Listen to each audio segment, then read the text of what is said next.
Análise de conjuntura. É o tema de hoje do seu Agenda Econômica. Quem está conosco é o professor Roberto Piscitelli, da Universidade de Brasília, UNB, e também do COFECOM, Conselho Federal de Economia. Participa dessa entrevista o jornalista Davi Merick. Professor, vamos entrar um pouquinho na balança comercial brasileira? No acumulado do ano até setembro, as exportações foram de 190 bilhões de dólares, as importações de 167 bilhões de dólares e o saldo comercial de 23 bilhões de dólares. Na sua opinião, em se tratando de um panorama, um cenário de crise, a crise não chegou à balança comercial brasileira? Olha, está melhor do que se espera, né? Do que se esperava, sem dúvida. E provavelmente nós vamos ter um resultado ainda melhor este ano, no final do ano. E é preciso notar, né, que na realidade essa elevação recente do câmbio, ela até vai ajudar um pouco, né? Não que a gente vá chegar àqueles níveis que algumas pessoas imaginaram no início, que poderia ser em torno de 1,90, 1,95, né? O câmbio, né? Eu pessoalmente nunca acreditei que a gente fosse permanecer nesse patamar. Mas a gente sonhava com 2,40? Né? Quando a gente fala em dois, que isso, nós estamos falando em dois. Agora pois é. Agora, também acho que a gente, e aí parece que o professor Beluso também tem a mesma opinião, que a gente não volta àquele patamar anterior, de 1,55, 1,60. Provavelmente a gente fique aí num patamar intermediário. Olha, isso por si só... E o que seria esse patamar intermediário? Esse patamar intermediário seria alguma coisa em torno de 1,75... R$1,75 por dólar norte-americano. 1,75, talvez no máximo 1,80, não é? E isso já daria por si só um alívio aos exportadores, né? Facilitaria, tornaria as exportações mais competitivas, né? E, por outro lado, como há uma desaceleração no nível de atividade econômica no Brasil, com o câmbio mais caro, isso também deve reduzir um pouco as importações.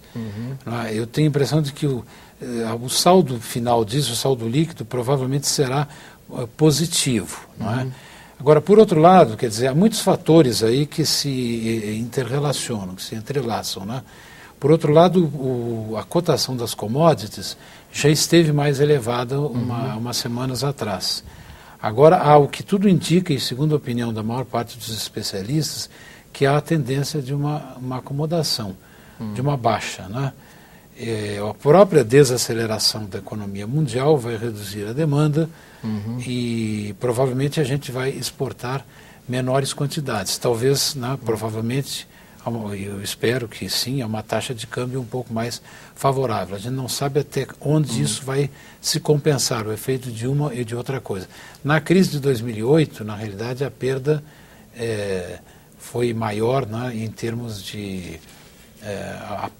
houve uma perda líquida nessas modificações que ocorreram à época com o aumento do câmbio e com a redução das exportações. Professor, é possível que agora a gente tenha efeito contrário, né? O que o efeito líquido seja favorável, dependendo da variação desses dois indicadores. Nessa mesma linha, que fatores, e se existem, e se são possíveis esses fatores, poderiam ser considerados imprescindíveis para que o Brasil pudesse repetir os chamados superávites comerciais históricos como os que ocorreram nos anos 2005, 2006 e 2007. Em 2005, o saldo comercial foi de 44,9 bilhões. Em 2006, 46,4 bilhões. Em 2007 já começou a cair, ficou em 40 bilhões. Em 2010, 20 bilhões, portanto uma queda da ordem de 50%. O senhor não acredita que possamos voltar a esse patamar de 2006? O senhor falou em estabilização. Vai se estabilizar com base em 2010? Ou é possível voltar a patamares anteriores? Com toda a franqueza, eu acho que não dá para imaginar que a gente vá atingir o pico, principalmente de 2005 a 2007. Eu acho extremamente improvável. Foi a época de crescimento, crescimento incontrolável, onde a gente achava que o mundo não ia parar de crescer e as transações internacionais cresciam a um ritmo muito maior que o do crescimento das próprias economias. Agora, o contrário pode ser verdadeiro. Quer dizer, com a redução do nível de atividade, ou com a queda, inclusive do PIB de alguns países, o ritmo de evolução das transações internacionais pode ser muito maior, ou seja, o efeito da variação do volume de transações é muito maior do que o efeito da variação do próprio nível de atividade econômica do conjunto dos países. Então, acho que a gente não chega, pelo menos a médio prazo, eu não vejo perspectiva para isso. Quer dizer, o comércio e a economia internacional estão mais contraídos. Internamente, internamente o Brasil também está passando por um processo de desaceleração. O que a gente mais exporta e onde a gente mais ganhou nas commodities, elas estão com preços mais moderados. Eu não sei se vocês lembram, mas alguns detalhes que eu estou lembrando, que são talvez oportunos, é o fato de que mesmo nos anos de grandes superávites comerciais, o superávit era gerado pelas commodities, pelo agronegócio, surpreendentemente. Não era aquele saldo, absurdamente, não era um saldo imenso, todo ele produzido, o efeito líquido, pelas commodities. Enquanto nós, no restante, retirando-se as commodities, nós não tínhamos superávit na balança comercial. Então, eu acho que, evidentemente, nós não podemos ter essa perspectiva, essa questão da desaceleração da China, e, portanto, a redução dessa corrente de comércio muito forte com a China. A corrente de comércio vai diminuir. Outra coisa, com a crise também as medidas de proteção, as medidas defensivas se acentuam por parte de todos os países. Em compensação, nós não temos a pressão das importações que durante um certo momento, há 2 anos atrás, vinham fazendo com que o saldo da balança se reduzisse muito.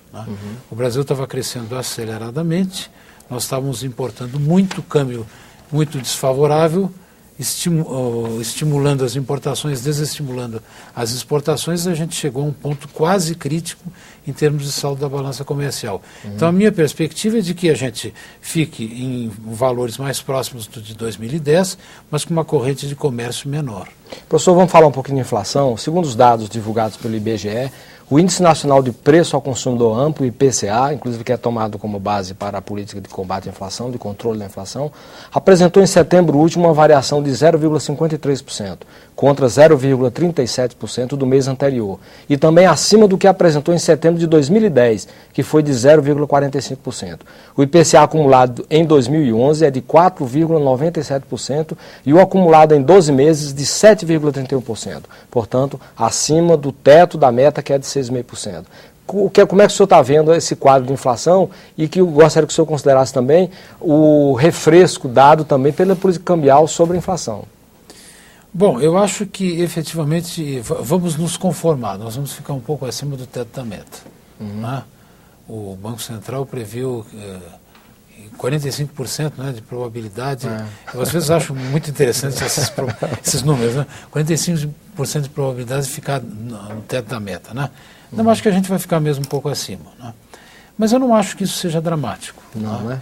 Inclusive indicações, porque vejam, a inflação tem tido um comportamento um pouco errático, a cada semana, a cada mês. Houve agora uma elevação mais recente, mas já indicações nos últimos dias, os primeiros índices semanais, os últimos índices semanais estão denotando uma certa acomodação, uma redução.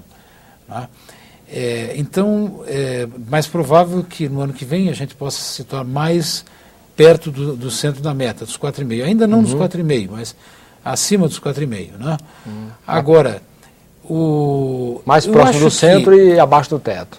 Exatamente. Agora eu acho, Elival, que o fato de a gente ficar acima do centro da meta, ou mesmo um pouco acima do teto da meta, não significa, como muitas vezes se dramatiza por parte de certos setores, com a impressão de que a inflação está fora de controle, ou de que as autoridades não estão reagindo, de que elas não estão atentas. Eu acho que... Você não está vendo nenhum dragão chinês contra nenhum dragão chinês, eu acho que a situação é um medo cultural, existe aquela herança, aquela memória, ela é muito pesada e ainda existe por parte das antigas gerações, das quais eu, ao final de contas, me incluo. Mas vejam bem, as condições em outras épocas eram completamente diferentes. O Brasil tinha uma economia muito mais fechada, quase fechada. Hoje nós temos capacidade instalada suficiente para aumentar a produção, exceto em alguns setores que são setores críticos, como por exemplo, vamos dar o exemplo aí da cana, né, do álcool, etc. Mas na maior parte dos setores há capacidade suficiente para aumentar a produção sem pressões inflacionárias. Quer dizer, o Brasil é um país muito mais aberto, não há problemas de escassez, de retenção de estoques, de boi no pasto, né, os mais antigos, essas histórias folclóricas, não há tsunami, né, multando, não há controle de preço, não há CIP, nada disso. Né? Os marcos regulatórios têm credibilidade? Os marcos regulatórios têm credibilidade. Nós temos perspectivas de safra muito favoráveis, né? Quer dizer, a não ser que haja assim, grandes problemas climáticos, né? Não me parece que a gente vá ter grandes dificuldades. O senhor falou em safra aí, já que o senhor está numa visão relativamente otimista. Nesse aspecto, sim, muito otimista. E o otimismo vem do campo, quer dizer, o IBGE está prevendo que a safra nacional de cereais, leguminosas e oleaginosas em 2011 será recorde de 159,4 milhões de toneladas, com um crescimento de 6,6% sobre a safra de 2010. A área a ser colhida será de 48,6 milhões de hectares, com acréscimo de 4,5% sobre a área de 2010. Posso dizer que o ano de crise não atingiu o setor de alimentos? Eu acho que é interessante que, inclusive o índice 4,5, são todos maiores que o crescimento que o Banco Mundial, o FMI, dá para o Brasil no ano que vem. Não, e mais do que isso, não é, Davi? Eu acho importante, é muito importante a gente acompanhar a tendência. Tem havido revisões sucessivas e essas revisões têm elevado a previsão. Convenhamos que esse percentual de aumento é um aumento considerável. 10 milhões de toneladas a mais. Em um ano no país é uma coisa considerável. Se não houver erros de condução de política econômica, eu acho que a gente já aprendeu um pouco nesse sentido, né? Por exemplo, de atrasar a liberação de financiamentos ou coisas do gênero, mas se não houver muita barbeiragem na condução da política agrícola, da política econômica, eu acho que nós não teremos grandes problemas. Outra coisa, a demanda internacional também vai estar menos aquecida. Né? Então, em tese, vai haver mais disponibilidade principalmente de alimentos, né, das chamadas commodities, para o mercado interno. Então, eu acredito que deve haver, acho que se pode dizer que é um período favorável para o produtor e é um período favorável para o consumidor também. Quer dizer, o governo tem um razoável controle e administração sobre estoques de alguns desses produtos básicos. Né? Aliás, em relação a eles, de modo geral, nós não temos tido problemas de escassez ou de grandes variações de preço. Nós temos exatamente onde a gente não adotou esse tipo de política, como, por exemplo, em relação à cana, não? Em relação ao álcool. Em relação a esses produtos que a gente ainda não encontrou soluções satisfatórias para períodos de entre-safra e coisas do gênero. Professor, vamos falar um pouquinho de desocupação. Como é que o senhor avalia a última taxa de desocupação do Brasil anunciada em agosto pelo IBGE em 6%, contra a taxa de 6,7% registrada em agosto de 2010? E eu notaria também que, segundo o dado do IBGE, houve um aumento pequeno de rendimento real habitual. Quer dizer, ele passou de 1.629,40 para 1.620,82. Quer dizer, um crescimento de 0,5% em julho de 2011 e um crescimento de 3,2% com relação a agosto de 2010. Como é que o senhor considera isso? Não, eu acho que os dados nos dão um certo otimismo, né? E essa taxa também tem, examinando essa tendência, a gente vê que ela tem se mantido estável. E veja, nós não entramos ainda no período de final de ano. Aquelas contratações, ainda que temporárias, né? Mas que devem aquecer um pouco mais esse mercado de trabalho. Outra coisa, não há sinais, né? Eu até registro isso como uma surpresa agradável, né? Apesar de toda a desaceleração, né, do nível de atividade econômica, nós não tivemos ainda uma reversão da renda, do rendimento médio, do rendimento real do trabalhador. Há outros indicadores que são favoráveis, a questão da massa salarial, do grau de formalização da mão de obra, e existe inclusive a queixa de muitos empresários, ou em alguns setores, de que há escassez de mão de obra, onde, né, o mercado estava aquecido, o caso principalmente da construção civil. Né? Quer dizer, apesar de tudo isso, apesar do contingenciamento de 50 bilhões, a arrecadação está indo muito bem, né? Vários investimentos estão atrasados, Né? Outro dia ainda estava examinando, por exemplo, o orçamento de investimentos da Eletrobras. Nos 2 primeiros quadrimestres se executou apenas o equivalente, o correspondente, em termos cronológicos, a 1 quadrimestre de investimentos. Então ainda tem muita coisa por fazer, que potencialmente pode ser colocada em marcha. Eu diria o seguinte, que a gente ainda tem muita bala na agulha. Né? Portanto, essa situação do mercado de trabalho, por enquanto, ela me parece muito favorável. Tanto que alguns especialistas chegam a dizer que o Brasil hoje está numa situação próxima a de pleno emprego. Professor, a gente está quase caminhando já para o final e a questão do déficit público sempre é aquela grande sombra que se tem. O déficit público nominal em agosto último foi de 17 bilhões de reais, 59% acima do registrado no mesmo mês de 2010 e de 240% maior que o de julho deste ano. No acumulado do ano até agosto, o setor público consolidado registra um déficit nominal de 63,7 bilhões de reais, 2,41% do PIB, contra 3,22% do mesmo período, janeiro a agosto de 2010. No acumulado de 12 meses até agosto, o setor público consolidado registra um déficit nominal de 81,07 bilhões, 2,05% do PIB.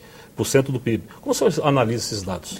Pois é, do ponto de vista do déficit nominal, tem o problema de inflação um pouco maior, há o problema também do aumento dos juros, né, até um mês atrás. Então eu prefiro me concentrar mais na análise do déficit primário, né, do recorde de superávit primário que nós obtivemos, da meta de superávit primário para o ano que vem, né, que me faz, que é associada à redução, ao início do processo, né, de redução da taxa de juros, me dá uma visão, eu diria, otimista em relação a essa questão das contas públicas. A arrecadação tem, mais uma vez, um desempenho extraordinário. É muito interessante a arrecadação no Brasil, devido à própria, não só a questão da economia brasileira, mas a estrutura tributária brasileira, ela nos propicia um grau de elasticidade da arrecadação muito grande em relação ao produto, ou seja, a variação da arrecadação, ela tem sido de aproximadamente 2 vezes a variação do produto. Então, à medida que a economia vai crescendo, a arrecadação vai crescendo a taxas muito maiores, o que dá essa folga, né, que dá essa relativa tranquilidade, aí, um enorme colchão de segurança, não, mais de 500 bilhões de reais em caixa. Não estou falando nas reservas internacionais, do caixa mesmo, do Tesouro. Então eu acho que a situação e as perspectivas são favoráveis, sobretudo diante dessa boa novidade, no meu entendimento, que é da manifesta intenção até de redução da taxa de juros, o que vai gerar uma folga orçamentária e a possibilidade, inclusive, de o governo dispor de mais recursos para ampliar os investimentos públicos. O senhor acha correta essa medida de se caminhar para uma redução sistemática da taxa de juros até uns 2%, 3% reais? Eu acho que é correta. Nós estamos muito descolados do resto do mundo. Não há nada que justifique a manutenção de um patamar tão elevado por tanto tempo. Eu acho que se discute muito. O professor Delfim, por exemplo, tem tocado muito, tem acentuado muito esse aspecto. Eu acho que é muito discutível dentro do modelo adotado, das fórmulas, etc., dos parâmetros que são adotados.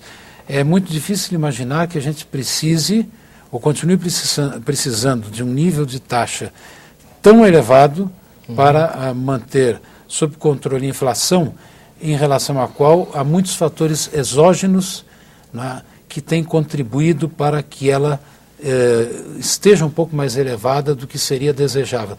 Inclusive, há muitos aspectos que dependem de questões de natureza propriamente institucional. Veja que continuamos reajustando tributos, tarifas, contratos, né, como se o parâmetro, como se a referência fosse a inflação passada. Quer dizer, isso aí é algo que precisa ser revisto, porque é um mecanismo exatamente que perpetua essa corrente inflacionária. Né? Então, há muita coisa que a gente pode fazer no sentido de dar mais mais instrumentos, inclusive o Banco Central, de utilizar menos a taxa de juros e utilizar outros instrumentos coadjuvantes, como o caso, por exemplo, das próprias medidas macroprudenciais e agora de uma melhor harmonização entre política monetária e política fiscal. E o Agenda Econômica fica por aqui. Se você tiver críticas ou sugestões ao nosso programa, entre em contato conosco pelo nosso portal www.senado.gov.br/TV. Você poderá também fazer download ou cópia deste e de outros programas da TV Senado. Nós agradecemos a entrevista e as informações que nos foram prestadas pelo professor Roberto Piscitelli, da Universidade de Brasília, UNB, e do Conselho Federal de Economia, o COFECON. Agradecemos também a participação do jornalista Davi Miric. A você de casa que nos acompanhou, muitíssimo grato pela sua audiência. E até o próximo Agenda Econômica. Até lá.